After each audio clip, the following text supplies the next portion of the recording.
Boa tarde, nono ano.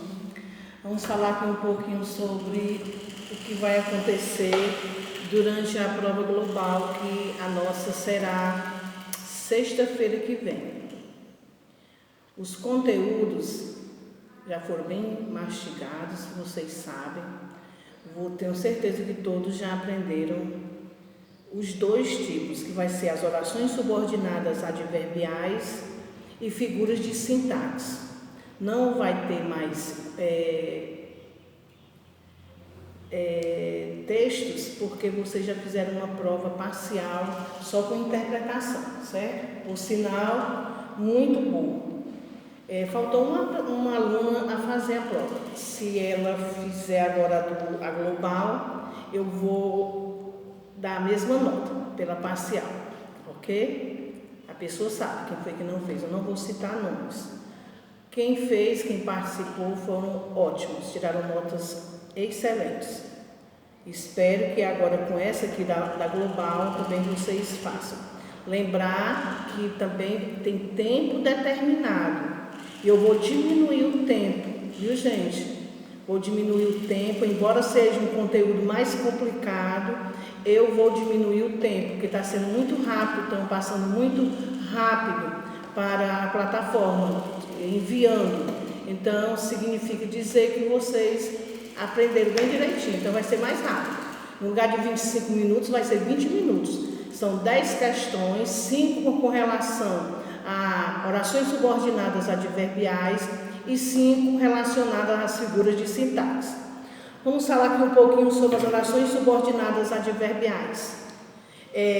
Significa dizer que são aquelas que têm um valor de advérbio. Primeiramente, o que é? Nós estamos estudando orações período composto, por subordinação. Estudamos as substantivas, as adjetivas e agora nós estamos estudando as adverbiais, que são aquelas, que têm valor de advérbio, de locução adverbial e exercem em relação à oração principal o valor de adjunto adverbial, transformando em miúdo advérbio, locução adverbial e adjunto adverbial é a mesma coisa, porque todos exercem o mesmo poder, certo?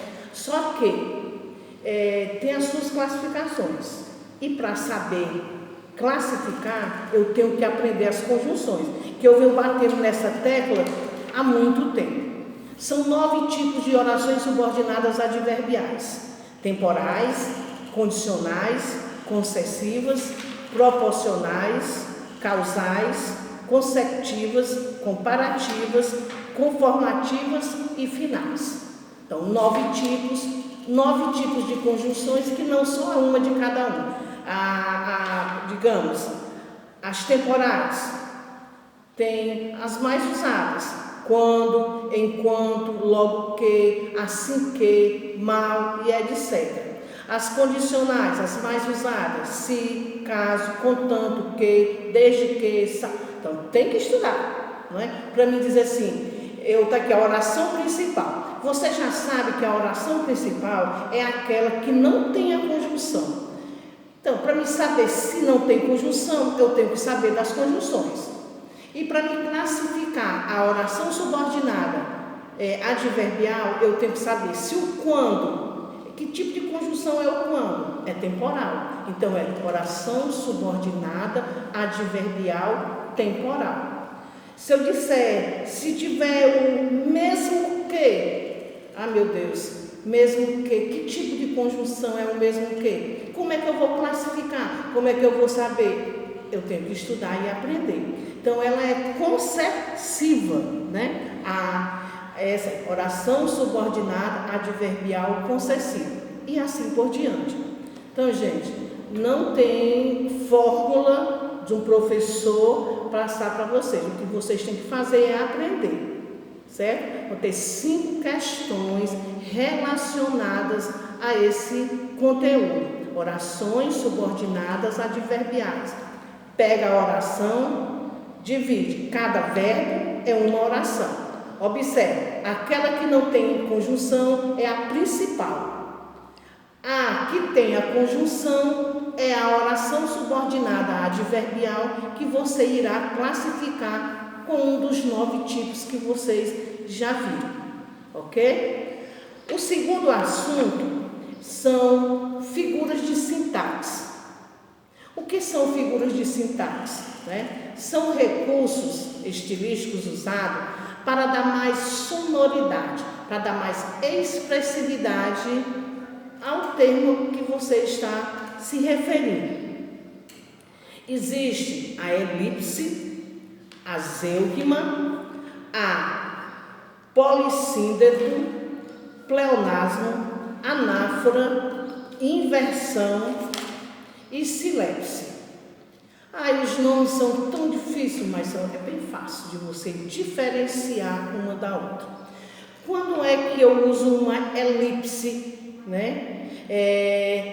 Qual é que termo é esse? Elipse. Gente, quando vocês estudaram tipos de sujeito, existe um tipo de sujeito que se chama elíptico, que é o mesmo oculto, que é o mesmo desinencial. É aquele que não aparece, mas eu sei que ele existe ali.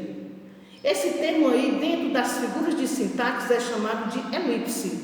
Ele não aparece, mas é facilmente para você observar que ele está ali presente. Por exemplo, não raciocínio sobre hipótese. Não raciocínio. Quem? Eu. Não está na frase, mas eu sei que a pessoa que está se referindo sou eu. Então, esse termo que não aparece, mas que é facilmente visível, ele se chama de elipse.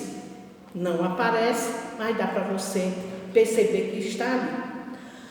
Em segundo vem a zeugma. É um tipo de elipse. Só que a zeugma diferencia o porquê. Que a zeugma, no início da oração, da frase, ela aparece. E na sequência da frase, ela desaparece. Vou dar um exemplo. Estava ontem sozinho, jantando no restaurante.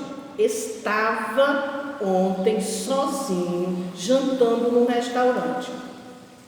5 mesas ocupadas, incluindo a minha. 4 casais, e eu sozinho.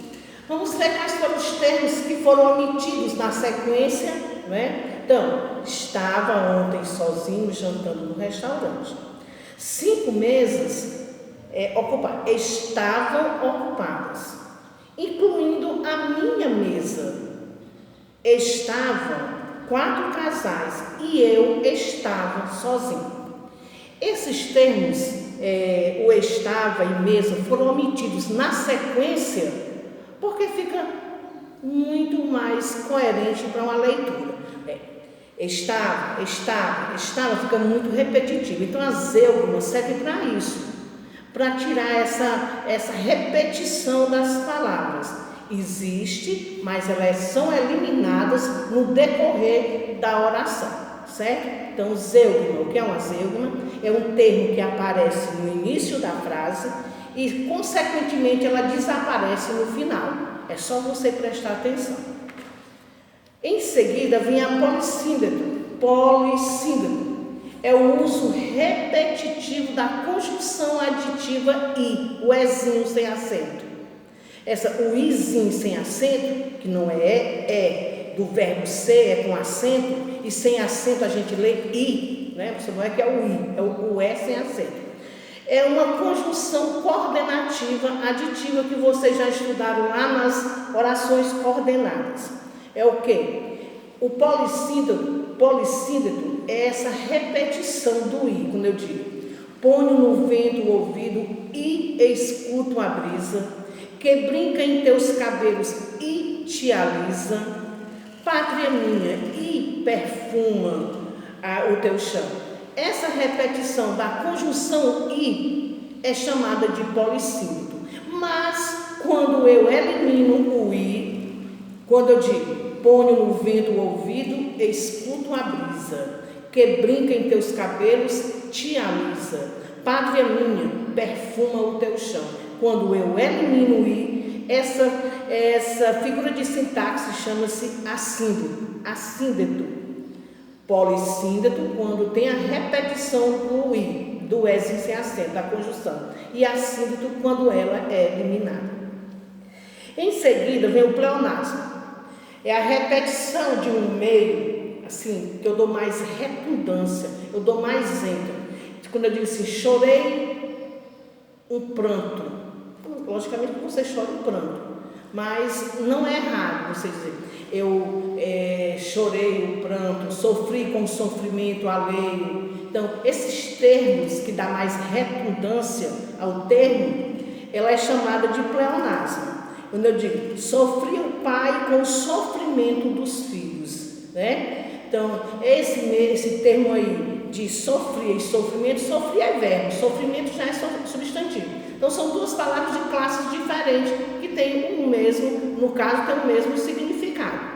Dá mais o quê? Dá mais ênfase, dá mais redundância. Aí são chamados de pleonasmo. Só que existem pleonasmos viciosos, que esses a gente até perdoa quando você está conversando, mas quando você produz um texto, quando você vai falar com pessoas que têm mais estudo, você não pode dizer assim, subi para cima, desci para baixo, entrei para dentro, saí para fora. Isso aí são chamados de pleonasmos viciosos, que esses não são bem vistos na composição de produções textuais. Então, aí vem a anáfora. A anáfora é a repetição de um termo, isso acontece muito, anáfora, em poemas. Quando os poemas são formados de versos, né? Então, no início do verso, quando você repete uma palavra, digamos aqui, como tem um exemplo aqui no livro, há pouco leite no país, é preciso entregá-lo cedo. Há muita sede no país, é preciso entregá-lo cedo. Há no país uma legenda. Tem a repetição de um termo aí. No caso aqui tem duas repetições. O verbo haver e é preciso. O verbo haver e é preciso. E assim por diante. Essa repetição aí, dentro das figuras de sintaxe, é chamada de anáfora. Aí vem a inversão. O que é uma inversão? Ocorre quando se dá com finalidade expressiva, a inversão da ordem normal das palavras na oração ou no período. Geralmente, uma frase na linha reta, direta, ela começa sujeito e predicado. Na inversão, geralmente o sujeito fica lá no final da frase. É só você localizar o verbo aqui dentro da frase. Quando você localiza o verbo, você vai fazer a pergunta e você vai saber onde está o sujeito. Aí você pode colocar a inversão, colocar na ordem certa. Agora vem a silepse. Existem 3 tipos de silepse. Existe a silepse de gênero, existe a silepse de número e existe a silepse de pessoa. Facílimo também de diferenciar. Quando é que a silepse é de gênero? Quando você lê uma frase, será que essa silepse aqui é gênero, número ou pessoa? Quando existe uma expressão de tratamento, o que é tratamento? É o trato com as pessoas. É Vossa Excelência, é Vossa Majestade. Quando existe esse termo dentro de uma frase, dentro de uma oração, aí foi usado o silepse de gênero. E quando é que eu uso a silepse de pessoa? Ocorre quando o locutor se inclui dentro de um termo que não tinha tanta necessidade de aparecer. Quando eu digo assim, Capitu levantou-se do canapé e veio a mim. O rosto dela era agora sereno e puro. Os outros suspenderam o jogo e todos falamos do desastre da viúva. Todos falamos. Geralmente a gente diz, e todos falaram. Não é assim, gente? Todos falaram. Mas quando você se inclui dentro do termo, já não é todos falaram. Porque quando você diz todos falaram, você não está incluído. Mas quando eu digo todos falamos, eu me incluo dentro. Então, a silepse de pessoa tem esse poder. E no final vem a silepse de número. Eu já falei de número, não, de gênero e de pessoa. Agora é de número. Ocorre em termos coletivos. O que é um termo coletivo? É uma palavra pequena, mas que dá ideia de quantidade, né? todo mundo falaria do caso de sua filha e imaginariam na certa um absurdo qualquer. Povo besta. Povo é uma palavra pequena, mas que dá ideia de quantidade. Não é? Quando existe esse termo, ela é a sílabus de número. Então, quando existe um termo de coletividade, sílabus de número. Quando existe um termo de pronome de tratamento, sílabus de gênero. Quando existe um termo onde você se inclui na fala, sílabus de pessoa. Então, são esses aí os conteúdos da prova de vocês. Tem aí tudo explicadinho dentro do livro, certo, gente? Então, eu espero que vocês estudem, façam uma boa prova e eu quero 10 de todo mundo. Português é isso aí. Vou falar um pouquinho da literatura. Gente, a literatura eu mandei entregar para vocês a apostila sobre o romantismo. O romantismo não vai entrar na prova. Por quê? Porque agora que vocês receberam o material, ainda vai ser explicado hoje mesmo na plataforma, vai ter uma explicação direto do YouTube para vocês iniciarem o romantismo, mas que não vai cair na prova, é apenas matéria já para o 3º bimestre. O que vai cair na prova de literatura? Tudo sobre o arcadismo, da atividade que você tem no caderno e da apostila que você tem no caderno, certo, gente? Portanto, até lá e boa sorte e boa prova.